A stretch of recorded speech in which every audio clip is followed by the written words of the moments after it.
Vamos a darle la bienvenida a las 7:05 al doctor Ramiro Ávila. Él fue juez de la Corte Constitucional, es abogado de la señora Paola Roldán, que está a través de la actuación jurídica del doctor Ávila, está pidiendo la autorización, no sé si sea la palabra exacta, para que le sea aplicada la eutanasia, que es resumiendo, la muerte asistida. Pero para entrar en materia, luego de saludarlo, doctor Ávila, denos un poquito el contexto. ¿Desde cuándo la señora Roldán viene sufriendo esta enfermedad catastrófica, muy dolorosa, y que la ha llevado a pedir que el Estado le apruebe la muerte asistida? Jimmy, buenos días. Un gusto enorme estar con usted y con todas las personas que nos están escuchando. Un saludo cordial desde Quito. Efectivamente, estamos un equipo de abogados conformado por Farid Simon y Pablo Encalada, y yo estamos defendiendo a Paola Roldán Espinosa. Paola es una persona que tiene 42 años, actualmente tiene ELA, que es esclerosis lateral amiotrófica, tiene una discapacidad del 95%, está absolutamente inmóvil, tiene una dependencia 100% de personas para todas sus funciones vitales que van desde comer, respirar, hasta sus necesidades básicas de alimentación, nutrición, evacuación y todas esas cuestiones. El ELA es una enfermedad neuronal, que lo que provoca es que se desconecta el cerebro con todos los músculos del cuerpo y al final ella no puede mover nada de su cuerpo. Ella tiene una lucidez intelectual y una profundidad espiritual que yo pocas veces he visto. Puede mover, lo único que puede mover ahora son los músculos de su cara, los ojos, y puede hablar con perfección. Esta enfermedad nosotros estamos sosteniendo y hay evidencia científica de que está produciendo en Paola graves, intensos, profundos dolores físicos y también emocionales. Solo para graficarle, Jimmy, la situación, el día antes de ayer, ella se volvió a atorar y ya le funcionan muy poco sus músculos de la glutición y ella intenta ejercitar lo más que puede los músculos y se atoró alrededor de 7 horas y estuvo a punto de morir. Lo que le preocupaba mientras pasaba este episodio a ella era si es que se había despedido de forma adecuada con su hijo, que tiene 4 años de edad. La enfermedad comenzó hace 3 años, en agosto del 2020, y comenzó con un mal funcionamiento del brazo. Y como digo, ahora actualmente no puede mover nada del cuerpo. Lo que estamos pidiendo y lo que ella pide, ella después de haber hecho su testamento, después de haber hecho incluso un testamento que se llama vital, es decir, dar instrucciones sobre cómo no quisiera estar si es que pierde el habla, ella solicitó si podía escoger cuándo y cómo morir. Y ahí surgió el problema.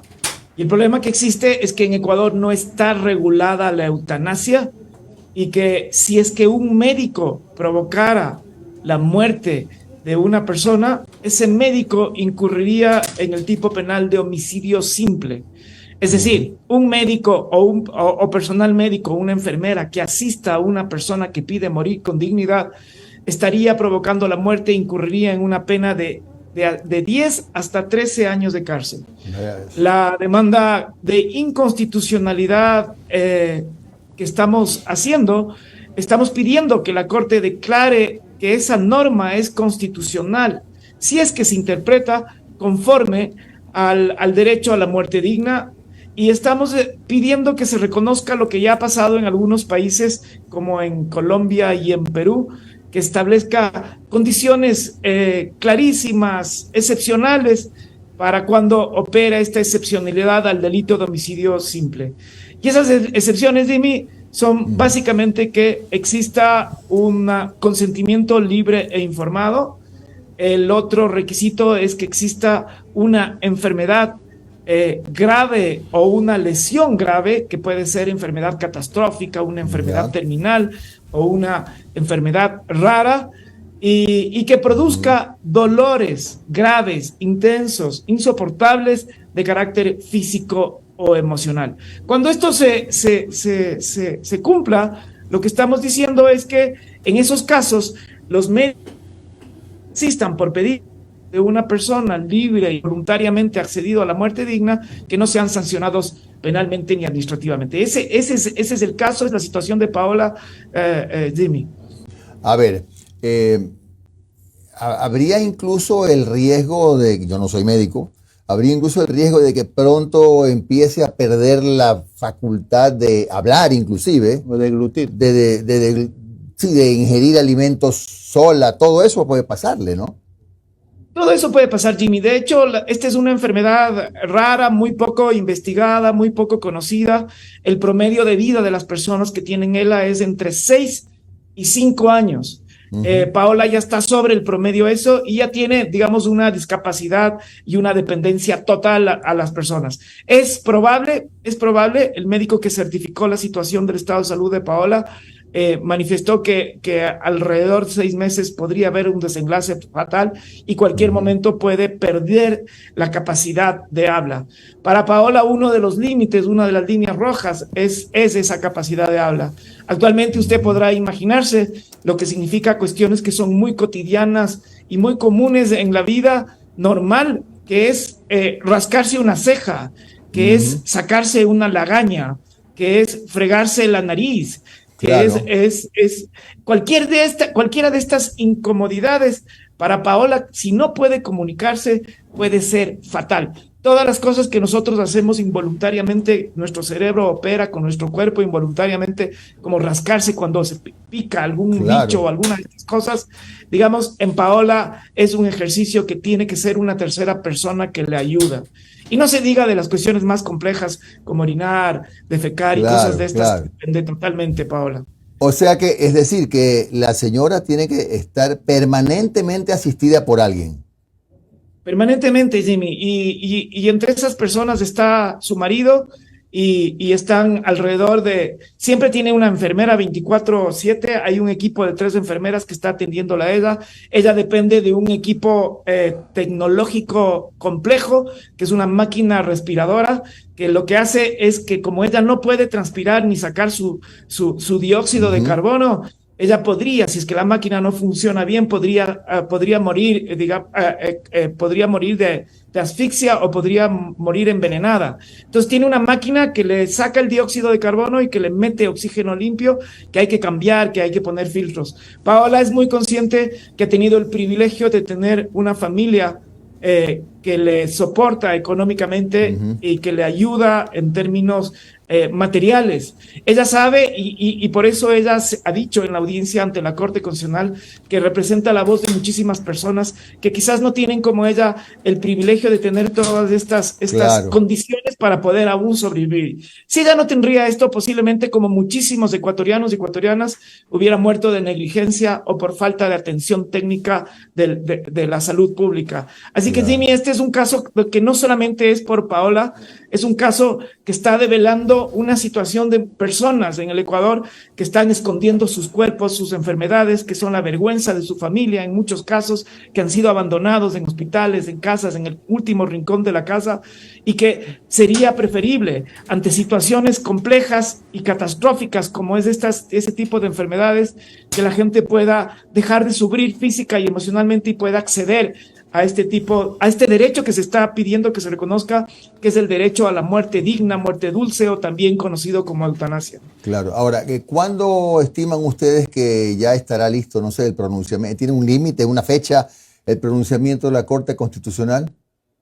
La Corte Constitucional, como usted sabe, tiene muchos casos relegados y resolvió en términos generales que se resuelvan por esos casos, que se dicten sentencias por orden cronológico. Y ha establecido excepciones que es cuando existe necesidad y urgencia, como es el caso de Paola, y ha establecido esta institución que se llama la priorización de las causas. El caso fue priorizado y la priorización que dio la Corte y el juez ponente, que es el juez de Herrería Bonet, ha sido dar una audiencia que en términos generales ha sido rápida, y también esperamos que la sentencia pueda ser en las próximas semanas. Para Paola es tremendamente importante entre estas dos alternativas que tiene, que es morir por asfixia, morir por accidente, morir por atoro, morir de forma atroz, o morir en una cama de hospital atendida por una persona que no tiene vínculos afectivos, o morir en su casa despidiéndose, dando sus últimas palabras en un ambiente en que ella considera que es de paz con su hijo, su marido, y poder ella determinar cómo y cuándo. En esta alternativa esperamos que la Corte dé una resolución oportuna para que esta segunda opción, que es la que Paola está pidiendo, sea la que pueda cumplir ella como voluntad última. Doctor Ávila, buenos días. Omar Jaén le saluda. ¿Cómo está? Tengo un excelente día. Doctor, solamente para aclarar, yo estoy a favor de la eutanasia, pero en mi rol de periodista tengo que plantear la otra orilla. Las personas que están en contra de la eutanasia, para poder tener un debate y ver las perspectivas. Las personas que están en contra de la eutanasia dicen que esto es un atentado contra la vida. Uno. Y dos, recurren al término de los cuidados paliativos. Supongo que, yo recuerdo que estuve pendiente de la audiencia de Paola, que fue esta semana, y vi que varias personas decían cuidados paliativos, cuidados paliativos, cuidados paliativos. ¿Puede ante nuestra audiencia hacer la diferencia entre cuidados paliativos y lo que es una muerte asistida? Muchísimas gracias por la pregunta, y me parece tremendamente profesional de su parte que trate de dar el otro lado, y esto es importante. En relación a lo primero, nosotros estamos haciendo una distinción entre la muerte, la vida biológica y la vida digna. Y la vida biológica, como Paola ha dicho, no es solamente un corazón que late o un cuerpo caliente.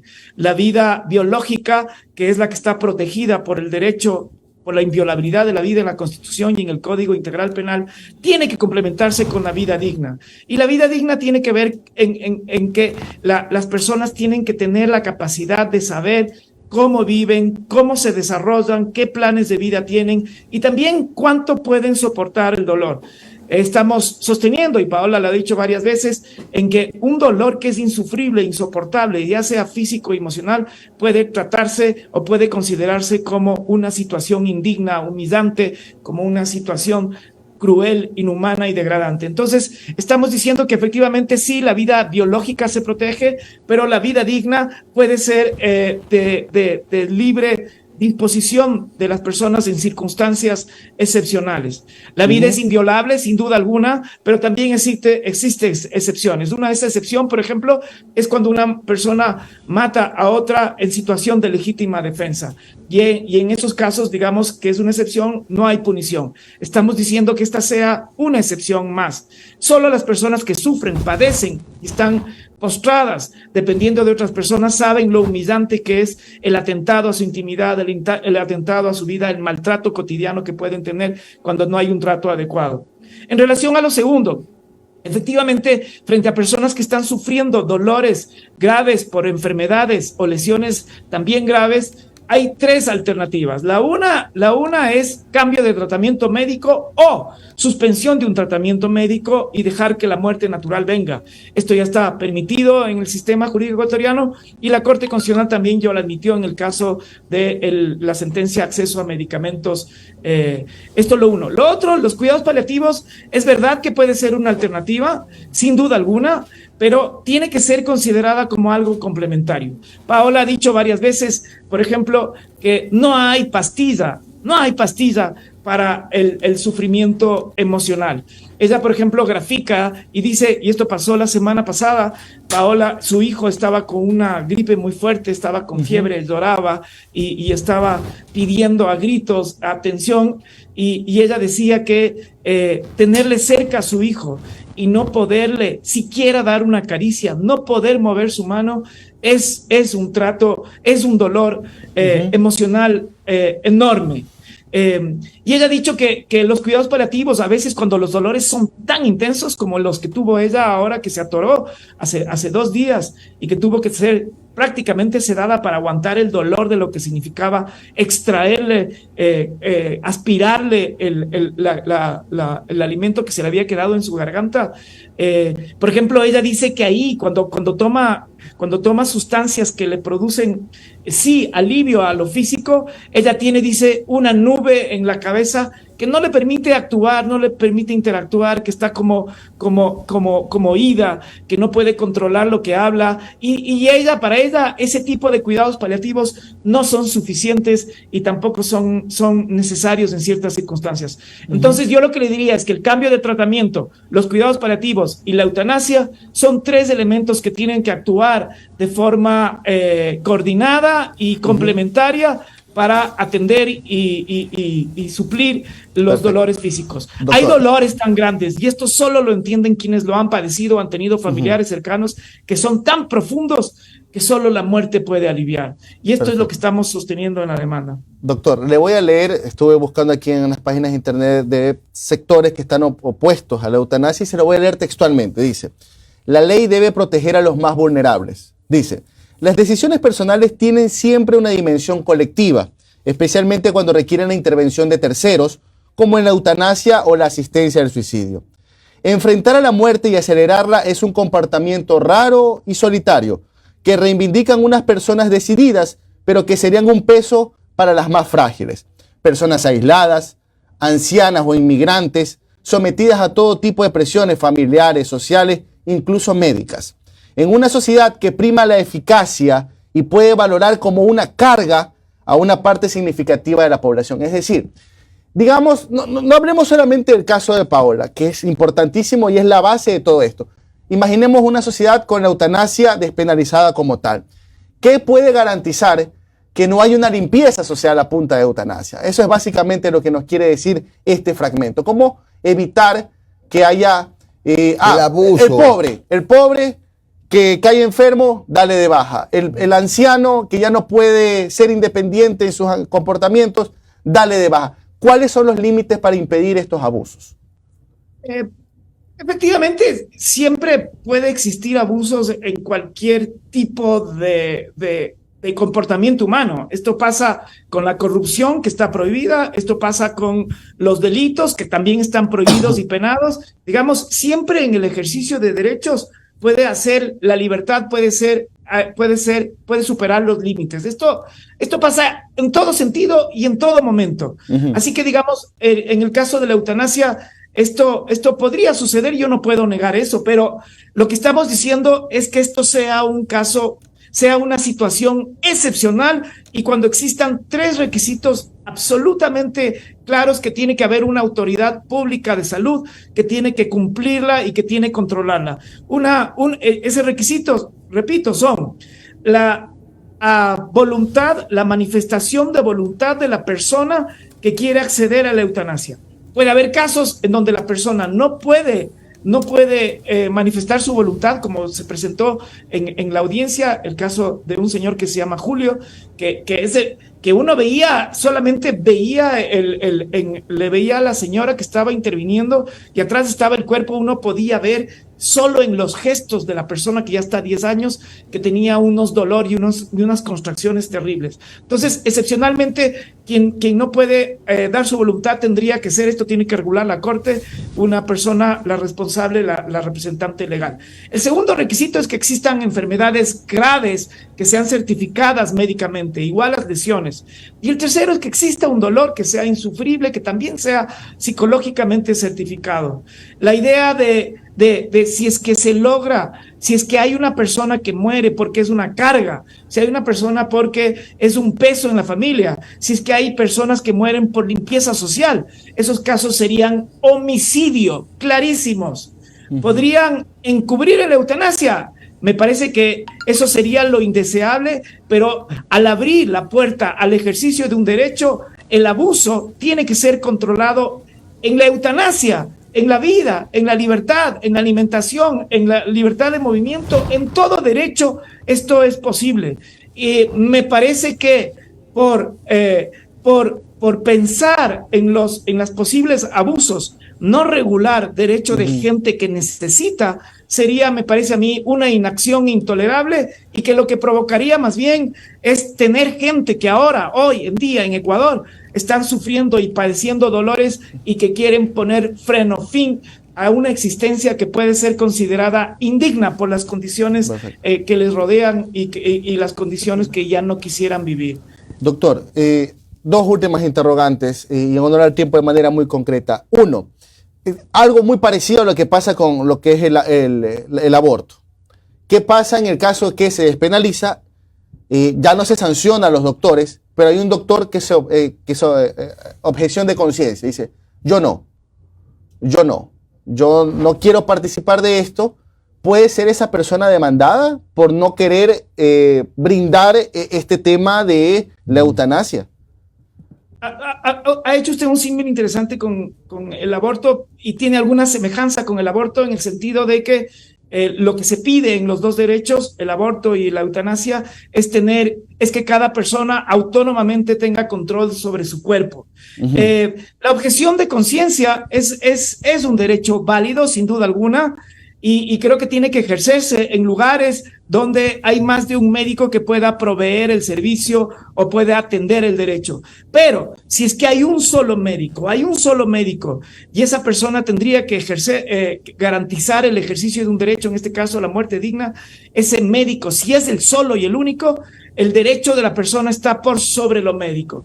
Esto incluso en la nueva ética que se está discutiendo ahora en el mundo contemporáneo, es que la voluntad y la autonomía de las personas, los derechos de las personas son más importantes que el saber o la intención médica. Esto, digamos, es la tendencia mundial en todas las partes. Doctor, sí, a manera de ejemplo, retomando lo que decía Omar, y no hay que extrañarse, de pronto es una persona que vive en algún lugar apartado, donde hay un dispensario y hay un solo médico y resulta que cabe la muerte asistida, hay posiblemente una despenalización ya vigente y ese médico se niega. Ni aún en ese caso se puede negar.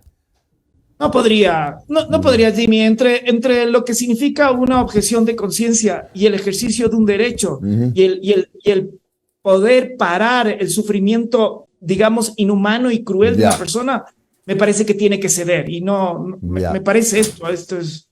Claro. Bien, muchas gracias al doctor Ramiro Ávila. Estaremos atentos al desenlace de este tema. Que tenga usted un gran día, doctor. Lo mismo, buen usted, día. Un lindo día, un buen fin de semana para todos ustedes.